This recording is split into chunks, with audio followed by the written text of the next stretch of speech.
Today we're doing my complete May budget recap where I show you where every dollar of my income went and my real numbers. I try sharing my story to remind readers that there is a way out. That with hard work, dedication, determination, motivation, it's all about having a plan for your money. And that's what gives you the true control. Holy crap, it just changed my life. They're like, oh man, Nico, it takes time, it takes dedication, it takes work. But no more credit card debt.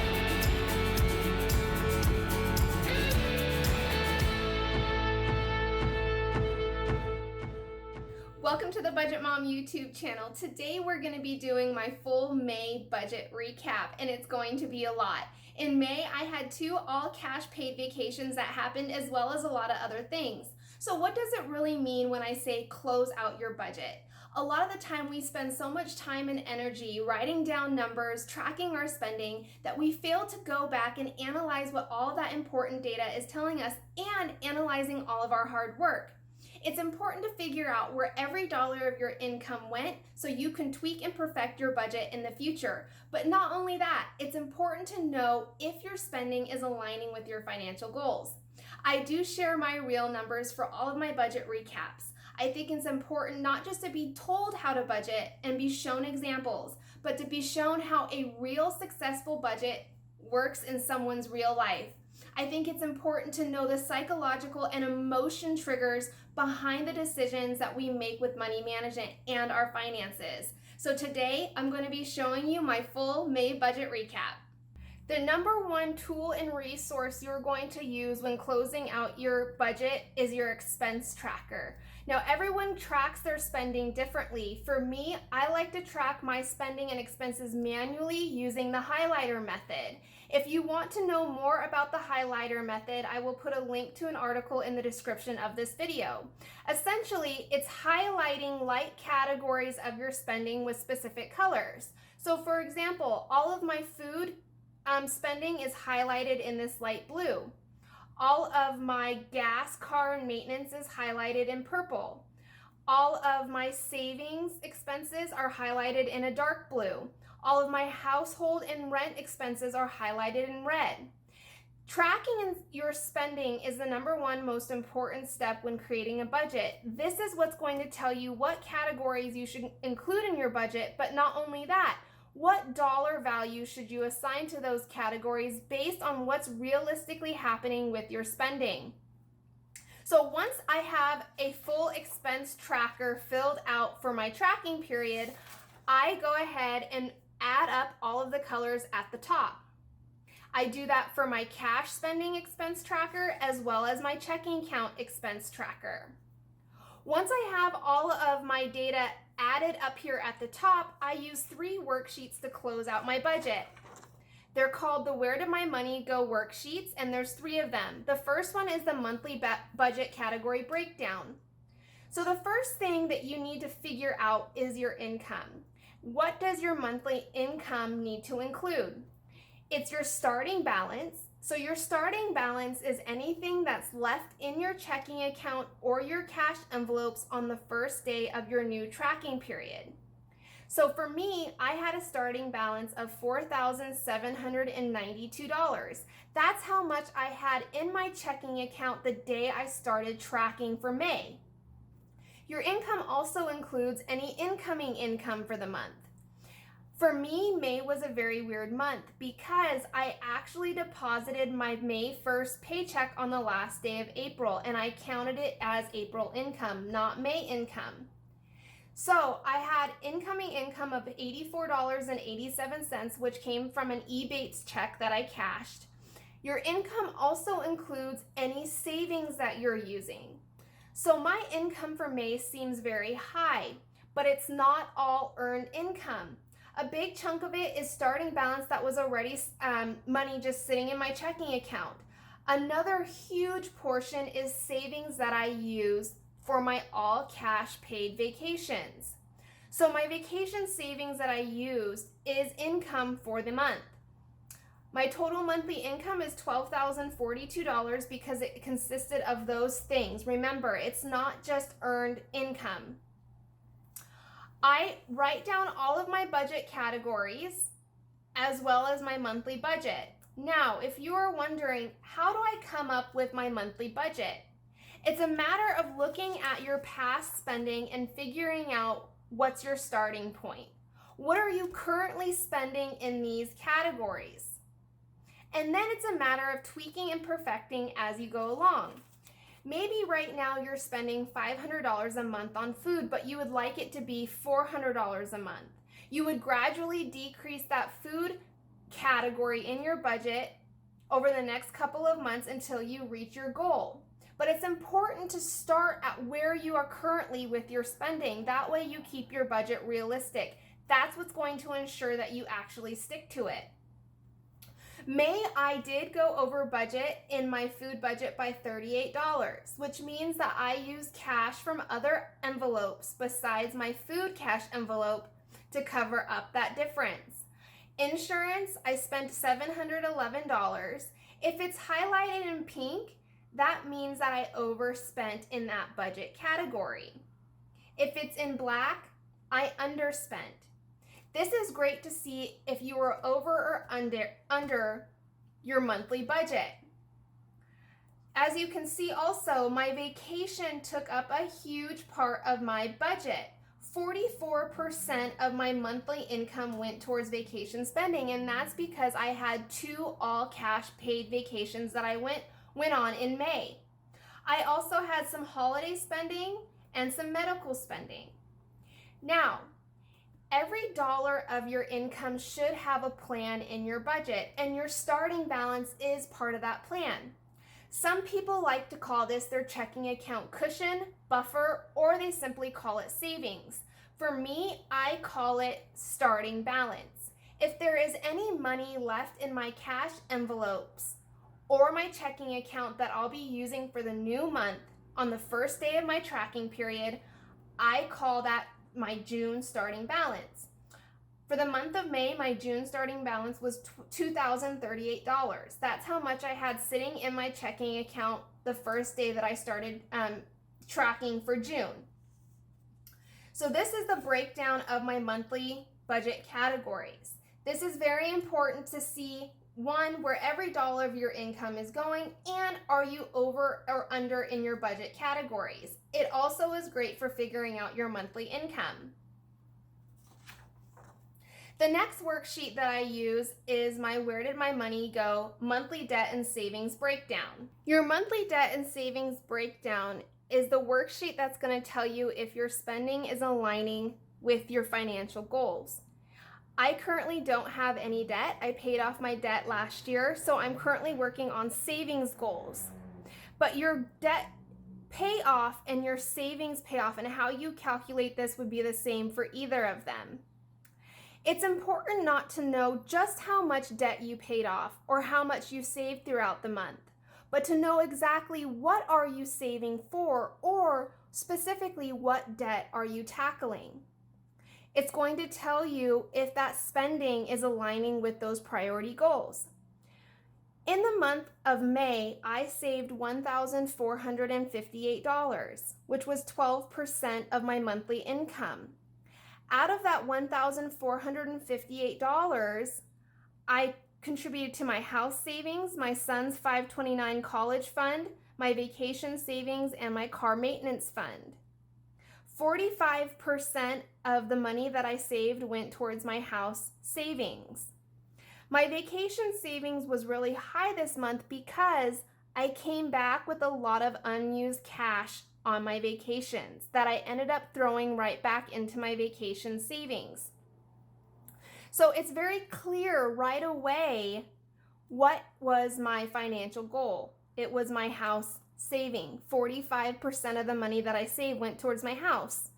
The next priority is saving for my son's college fund. 7% of my saved income went to that category. I also have a car maintenance fund that I like to save about $40 to $80 every single month for. So this is all about aligning your spending with your financial goals. The next worksheet that I like to use when closing out my budget is my monthly spending comparison. This is great to compare how your spending was different this month compared to last month? Are you making financial goals for yourself? For example, maybe you had a savings goal, or maybe you wanted to decrease your food category by $50, or maybe you wanted to decrease your fund spending. This is going to show you if you accomplished those goals compared to last month. It also allows you to write down, did you have an income change? If your income increased, how is your spending compensating for that increase? If it decreased, where did you cut costs compared to last month to compensate for that decrease? Your spending decisions should align and match what's happening with your income. So right now we're comparing May to April. My income did go up by about $610. That's just due to me using savings for my vacation. But in the month of May, I spent $104 more than I did in April. Insurance, I spent $527 less in insurance. Now in April, I paid my medical insurance twice. That's for the pure fact that I ended up switching bank accounts and my medical insurance was not taken out of my bank account in March. It was actually taken out on the 1st of April. So it was kind of a weird month for April with my insurance. Fun, I ended up spending $93 more than last month. But if it's in pink, it means I spent more than last month. If it's in this black, I ended up spending less in that category. Savings, I did spend less just because May was a really big vacation month for me. And as you can see, $5,342 was used for vacation spending, and that's because I use vacation savings. So this is a great place to figure out, are you reaching those financial goals that you're setting for yourself, especially if you have financial goals to decrease your spending categories. So those are the 3 worksheets that I use when closing out my budget. I also figured out my monthly net worth. I like to track my monthly net worth as well as the debt payment plan. Now, if you have debt and you're using the debt payment plan, I like to fill out these 2 worksheets at the very end of the month after all payments have been posted to their accounts. So for the month of May, I did this today on 5/31. Last month's net worth was $383,000. If this is the first time closing out your budget or using any worksheets in the Budget by Paycheck workbook, you might have to leave some of these areas blank because you won't have it since you weren't doing it last month. But you'll have this information next month or in the future once you start tracking for a couple of months. Essentially, my monthly net worth is any assets minus liabilities. I currently don't have any liabilities, so I'm just working with assets. Liabilities would be anything that you owe. Your assets are anything that you own. So for me, it's my checking account, it's my retirement, it's my savings, it's my vehicles because I own both of my vehicles outright. It's Disneyland, it's my son's college fund, as well as any other savings that I have. As you can see, my monthly net worth went down for the month of May. And that's simply because I had to use some business savings for production costs this month. So I decreased some of my assets because of that, which led to a decrease in my net worth. My net worth decreased about $98,000 or about 26%. So next month, I hope to be on the increase again, but it's what happens when you have to use savings. For my visual trackers, I was able to save some money for my house savings account. I currently have about $57,000 saved out of my $400,000 goal, so I was able to color in the lines. For some of my personal financial goals, I do use business income, which is separate from my personal finances. I also like to track my sinking funds. I save for holidays events in the future a little bit every month, and here's what that looks like. For May, I tracked how much I added to each sinking fund using my savings tracker, my sinking fund savings tracker. Visually, this is what it looks like. As you can see in May, I hit 2 of my sinking funds goals, 4th of July and my boyfriend's birthday. I had a $100 goal that I wanted to save for 4th of July and $200 for my boyfriend's birthday. Visually, you can see exactly on this chart where I am at any given time with my sinking funds. So these ones are done. I will start saving for 2020 next month. The next thing that I like to do when I close out my budget is fill in my yearly spending overview worksheets. It's great to know month to month what's going on with your money, but it's also important to start noticing trends. One of the things that I do to make sure that I am on track is I like to see where my money is going on a yearly basis. So here's my income up at the top. As you can see, it's increasing throughout the year. My food spending is also increasing, and this is where it's wonderful to see trends. If you are looking at your budget just from month to month, you might not notice the slight increase in one of your budget categories. Looking at it this way in yearly form, I can see that slowly over time, my food spending is increasing. This is a great time for me to say, okay, one, why is my food cost increasing? And it's time to get back on track and start getting that down a little bit. I do that for all of my budget categories. I also keep track of my total expenses for the month, and if I have any starting balances that I'm using for the next month. I also like to keep track of my yearly balance totals. It's great to see progress in a visual way, because sometimes it feels like you're not making any progress at all, even when you are. So looking at it in yearly form really allows you to see the increase or decrease in the things that you're tracking. For me, my saving balance is slowly increasing over time. I'm at $78,600 for all of my savings accounts. That includes sinking funds as well as my savings accounts at my credit union. I don't currently have any debt. My retirement balance is also increasing. I like to include and track my retirement contributions.